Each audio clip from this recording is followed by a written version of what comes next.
રામાયણની વાત આવે એટલે આપણા મનમાં કોણ આવે? રામ, સીતા, રાવણ, બરાબર ને? આ બધા તો મુખ્ય પાત્રો છે જ. પણ શું ક્યારેય વિચાર્યું છે કે આખા મહાકાવ્યનો પ્લોટ, એનો વળાંક એક એવા પાત્રે નક્કી કર્યો જેને આપણે મોટાભાગે એક વિલન, એક ખલનાયિકા તરીકે જ યાદ કરીએ છીએ? જી હા, આજે આપણે વાત કરવાના છીએ મંથરા વિશે, રામાયણની એ અજાણી ઉત્પ્રેરક જેણે આખી વાર્તાને એક નવી જ દિશા આપી દીધી. હવે આ સવાલ સાંભળીને થોડું અજીબ લાગશે.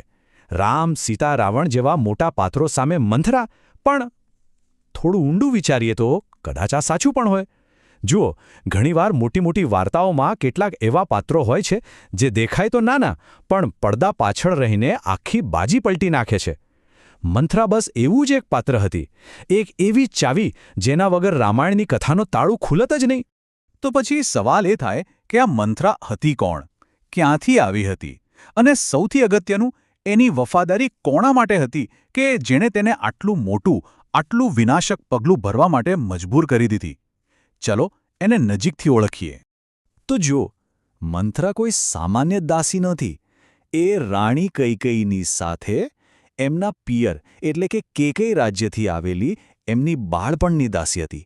અને એની વફાદારી એ અયોધ્યા કે રાજા દશરથ માટે નહોતી. ના, એની વફાદારી ફક્ત ને ફક્ત કૈકેયી અને એના દીકરા ભરત માટે જ હતી.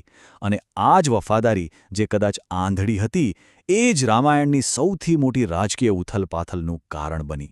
અને હા, એના વર્ણનમાં એક વાત હંમેશા આવે છે કે કુબ્જા હતી, એટલે કે એની પીઠ પર ખૂંદ હતી.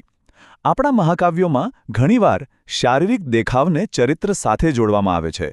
તો એવું કહેવાય છે કે એની આ શારીરિક વિકૃતિ એના મનની કુટિલતા, એની અંદર જે ઝેર હતું, એનું જ એક પ્રતીક હતી. જાણે બહાર જે દેખાતું હતું એ જ એના મનની અંદર પણ હતું. ચાલો હવે વાત કરીએ એ મુદ્દાની જ્યાં આખી રમત બદલાઈ. મંથરાએ એવું તો શું કર્યું કે જે કૈકેયી રામને પોતાના દીકરા જેટલો પ્રેમ કરતી હતી, એ જ કૈકેયી એમને વનવાસ મોકલવા તૈયાર થઈ ગઈ?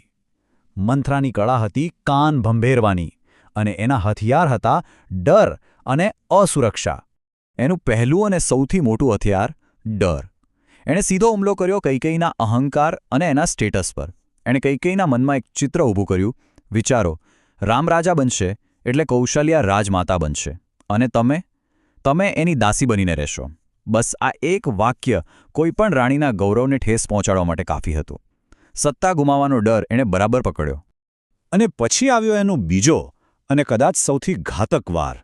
એણે કૈકેયીની માતૃત્વની ભાવના પર પ્રહાર કર્યો. એણે કહ્યું, એકવાર રામ રાજા બની ગયા ને પછી એ ભરતને નહીં છોડે. કાં તો એને દેશ નિકાલ કરી દેશે અથવા સિંહાસનનો કાંટો દૂર કરવા માટે એને મારી પણ નાખશે. હવે આનાથી મોટો ડર એક મા માટે બીજો કયો હોઈ શકે? પોતાના દીકરાની સલામતીનો સવાલ હતો. અને આ જ મંથરાની કુશળતા હતી. એ જાણતી હતી કે કૈકેયી રામને ખૂબ પ્રેમ કરે છે. એટલે એણે એ પ્રેમને જ કૈકેયીની સૌથી મોટી કમજોરી બનાવી દીધી. એણે કહ્યું, તમારો આ પ્રેમ છે ને, એ તમારી મૂર્ખામી છે. તમે રામને પ્રેમ કરવામાં એટલા આંધળા થઈ ગયા છો કે તમને પોતાના દીકરા ભરતનું ભવિષ્ય બરબાદ થતું દેખાતું નથી.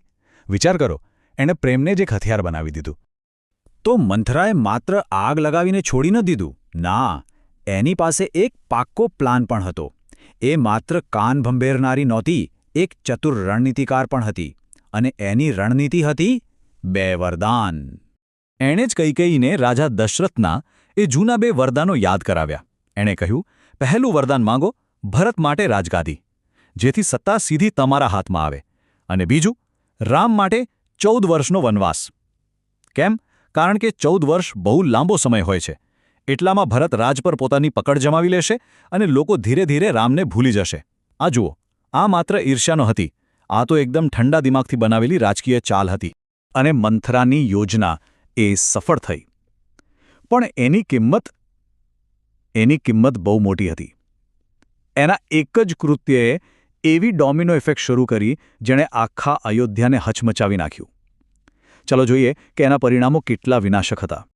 જુઓ, શું થયું? રામ 14 વર્ષ માટે વનમાં ગયા. એમના વિયોગમાં રાજા દશરથનું મૃત્યુ થયું. જે કૈકેયી રાજાની સૌથી પ્રિય રાણી હતી, એ જિંદગીભર માટે તિરસ્કારનું પાત્ર બની ગઈ. અને સૌથી મોટી વાત તો એ કે જે ભરત માટે આ બધું કરવામાં આવ્યું, એ જ ભરતે રાજગાદી ઠુકરાવી દીધી અને પોતાની માનો પણ ત્યાગ કરી દીધો.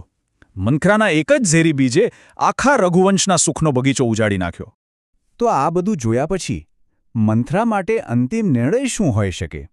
શું એ માત્ર એક ખલનાયિકા હતી, એક વિલન હતી, કે પછી આખી વાર્તામાં એની ભૂમિકા કંઈક અલગ જ હતી? કદાચ એ નિયતિનું એક સાધન હતી? જુઓ, એના પાત્રમાંથી બે મોટી વાતો શીખી શકાય છે.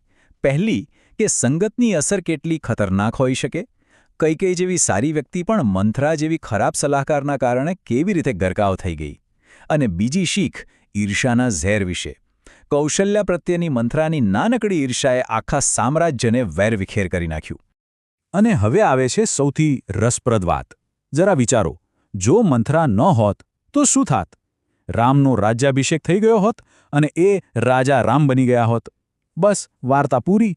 પણ મંથરા હતી એટલે જ રામ વનમાં ગયા, એમણે સંઘર્ષ કર્યો, પડકારો ઝીલ્યા અને એ રાજા રામમાંથી મર્યાદા પુરુષોત્તમ રામ બન્યા. આ આખો ફેરફાર મંથરાના કારણે શક્ય બન્યો. અને મર્યાદા પુરુષોત્તમનો અર્થ શું છે? એ વ્યક્તિ જે દરેક સંજોગોમાં, દરેક કસોટીમાં પણ પોતાના ધર્મ અને મર્યાદાને ન છોડે. અને આ કસોટી તો એમને વનવાસમાં જ મળી. રાજમહેલમાં રહીને કદાચ આ બિરુદ ન મળત. એટલે જ જો આધ્યાત્મિક રીતે જોઈએ તો મંથરા માત્ર એક વિલન નહોતી. એ તો વિધિના વિધાનને, નિયતિને પૂરી કરવા માટેનું એક સાધન માત્ર હતી. એના નકારાત્મક પાત્ર વગર રામ ક્યારેય વનમાં ન જાત અને રાવણનો વધ કરીને ધર્મની સ્થાપના કરવાનો જે મુખ્ય હેતુ હતો એ પણ અધૂરો રહી જાત. તો છેલ્લે આ સવાલ આપણી સામે રહેશે. શું મંથરા ખરેખર એક ખલનાયિકા હતી, કે પછી એ ભાગ્યનું એક એવું જરૂરી સાધન હતી જેના વગર રામાયણની કથા જ અધૂરી રહી જાત? આના પર વિચારવા જેવું ખરું.